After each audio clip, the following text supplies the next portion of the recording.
Poland is a rare historical example of a European nation that lost its statehood for more than 100 years between 1795 and 1918 and later regained independence and rebuilt itself as a modern state. Invaded, divided, destroyed, and occupied, Poland today stands at the center of Europe as growing economy, a NATO frontline state, and key partner of European Union and the United States. This is not just the story of country. This is the story of survival. Welcome to Gyan in English. I have been living in Poland for the last few years, and as I learned more about Polish history, something became very clear to me. Poland and India, though far apart geographically, share striking similarities in their past and culture. Both nations experienced foreign rule, both fought to protect their language and identity, and both relied on culture, tradition, and memory to survive long periods without full freedom. Understanding Poland's history began to feel familiar, not because the events were the same, but because the struggle to preserve identity was. When I began to start the similarities, I realized that to truly understand Poland today, I had to go back to the very beginning, before the partitions, before the wars, before the occupations. There was a moment when the idea of Poland itself was first formed. To understand how a nation could disappear and still survive, we must first understand how it was created. So let's go back more than 1000 years to the moment when and how Poland became a country. The history of Poland as a state begins when Prince Mieszko I, Poland's first historical ruler, received baptism in the Latin Rite in 1966. He built the foundation of the Piast dynasty and introduced the country into Christian civilization and Latin culture. This moment is considered the beginning of Poland as a recognized European country. Current official name of the country is Republic of Poland, in Polish Rzeczpospolita Polska. Poland is located in Central Europe between the Baltic Sea in the north and Carpathian and Sudeten mountains in the south, in the basin of Poland's two largest rivers, the Vistula and the Oder. The total area of Poland is 322,575 kilometers square. It is inhabited by nearly 38 million people. Poland is divided into 16 provinces. Warsaw is the country's capital and largest city. Other metropolitan areas include Gdańsk, Kraków, Łódź, Poznań, Szczecin, and Wrocław. It borders Germany to the west, the Czech Republic and Slovakia to the south. Ukraine and Belarus are to the east, Lithuania to the northeast, and Russian Federation Kaliningrad Oblast to the north. Official currency of the country is Polish zloty. The official language of the Poland is Polish. Now let's discuss about the Polish language, how the Polish language was formed. So, the Polish language belongs to the West Slavic family and developed naturally over time. No single person invented Polish language. The oldest known written reference to Polish appear in Gniezno Bull of 1136, preserved by the Catholic Church. Even when Poland lost independence, the language survived through families, churches, underground, and secret education during period of occupation. One historical example comes from World War II when Polish refugees arrived in Jamnagar, India. The ruler of the region, Digvijay Singh Ranjit Singh, known as the Jam Sahib of Navanagar, arranged school for Polish children and Polish library was established to preserve the language and education. For Poles, language was not just a means of communication, it was a form of resistance. Next, we will discuss about when Poland disappeared from the map. Between 1772 and 1795, Poland was divided by three neighbors, Russia, Prussia, which was a German state centered on the North European plain, and Austria. After the final partition, Poland ceased to exist as a sovereign state for 123 years. Yet, Polish culture, language, and national consciousness survived without a state, without an army, and without borders. Now let's talk about World War I and Britain of the Poland. So, First World War changed Europe forever. As the Russian Tsar Empire collapsed, Poland regained independence in 1918. After more than a century, Poland returned to the map, which is a rare event in the world history. But it's not the end of story. In 1939, Poland was invaded from the west by Nazi Germany and from east by the Soviet Union. During World War II, Poland lost around 6 million citizens, half of them were Polish Jewish. Warsaw was destroyed by more than 85%. Despite this, Poland never surrendered as a nation. Poland created the largest underground resistance movement in Europe. Intelligence contributions crucial to the Allied victory. After World War II, Poland became part of Soviet-controlled communist system and remained within the Eastern Bloc until 1989.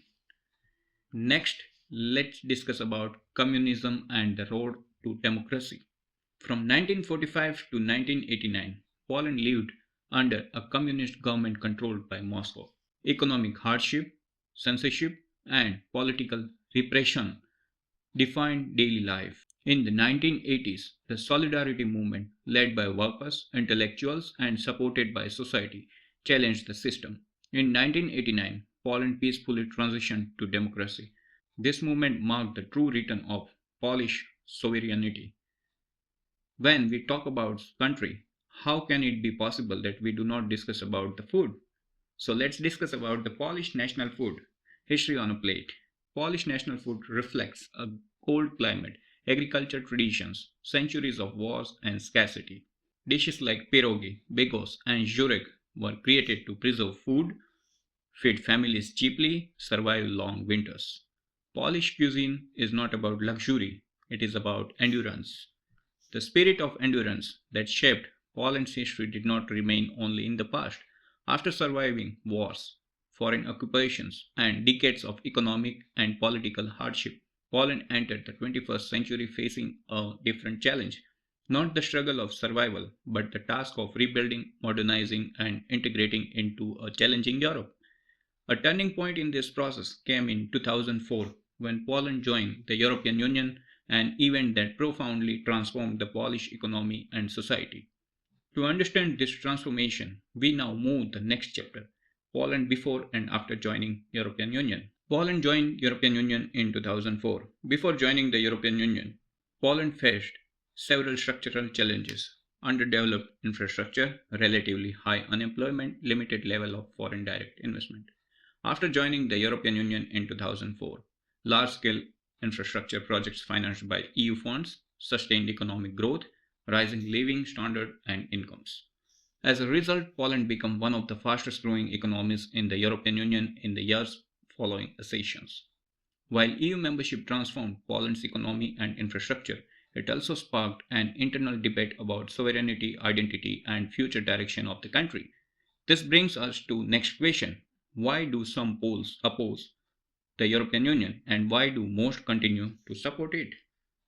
Some Poles oppose EU due to concerns about national sovereignty, disputes over law and governance. However, public opinion research consistently shows that a strong majority of Poles support membership in the European Union. The most frequently cited reasons include economic growth and development opportunities, freedom to work and study abroad, increased security in a changing European and global environment. While support for EU membership remains strong, one major issue continues to divide public opinion in Poland: the question of adopting the euro. Will Poland adopt the euro? Poland does not use the euro and has no fixed date to adopt it.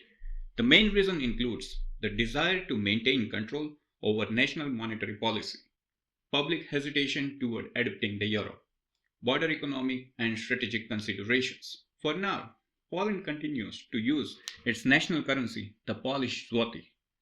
While Poland remains outside the Eurozone and keeps control over its own currency, it has also taken steps to strengthen its financial security in another way by significantly increasing its gold reserve. So let's move to the next step, Poland and gold reserve. Poland has significantly increased its gold reserve in recent years. As of the end of 2025, the National Bank of Poland held approximately 550 tons of gold in its official reserves, the result of years' strategic accumulation by central bank.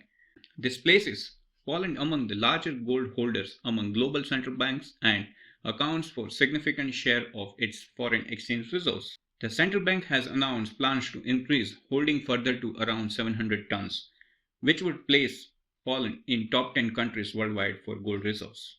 This policy, intended to strengthen financial independence, economic security, confidence during global crisis. Strengthening financial security is only one element of Poland's modern national strategy. Due to its geographical position in Central and Eastern Europe and its membership in NATO and European Union, Poland has become a key actor in European and transatlantic security policy. This brings us to the next chapter, Poland's strategy role today. Poland is a key NATO frontline state and hosts United States military forces on its territory. As a result, Poland plays a crucial role in European security, transatlantic cooperation, support for regional stability, particularly on NATO's eastern flank. Poland is therefore not a neutral state but a country strategically positioned within the Euro Atlantic security system. While security and alliances shape Poland's geographical role, economic development remains another central pillar of its modern strategy. We now turn to the next chapter, foreign investment in Poland. Foreign investment is a key pillar of Poland's modern economy. Among the largest foreign investors in Poland are Germany, the largest investor with approximately 100 billion US dollar in investment stock. The United States with around 55 to 60 billion US dollar. France with approximately 60 billion US dollar. The United Kingdom with around 9 to 11 billion US dollar. India with approximately 3 billion US dollar. Together, foreign-owned companies employ several million people in Poland and play a major role in industry, services, export, and technological development. Beyond economic statistics, Poland's international relationships are also shaped by history and human experience. This brings us to lesser known story. India and Poland, a quite historical bond. During World War II, Polish refugees were sheltered in India, including children who received education and care. Today, India and Poland cooperate in several key areas, including information technology, education and academic exchange, trade and economic cooperation, diplomatic engagement, and political dialogues. The relationship between India and Poland is therefore built on shared history, mutual respect, and future opportunity. Looking ahead, Poland faces a combination of significant opportunities and serious challenges. Let's first look at the opportunities facing Poland in the coming years. Opportunities include advanced manufacturing and industrial production, a growing defense industry, technology development, and green energy transition. At the same time, as with any rapidly developing economy, these opportunities are accompanied by significant challenges. Challenges include an aging population and increasing demographic pressure, regional security risk linked to Europe's eastern neighborhood, political tension within the European Union and wider region. With this, we come to the conclusion Poland disappeared from the political map of Europe for 123 years, survived world wars, occupations, and destruction, yet never lost its language, its culture, or its identity. So, what truly defines a country? The lines drawn on the map, or the people who refuse to forget who they are? And as Poland steps into future shaped by Europe, security, and global power, is it greatest challenge still in its past, or in the future it is about to create? Write your thoughts in comment. Thank you for watching.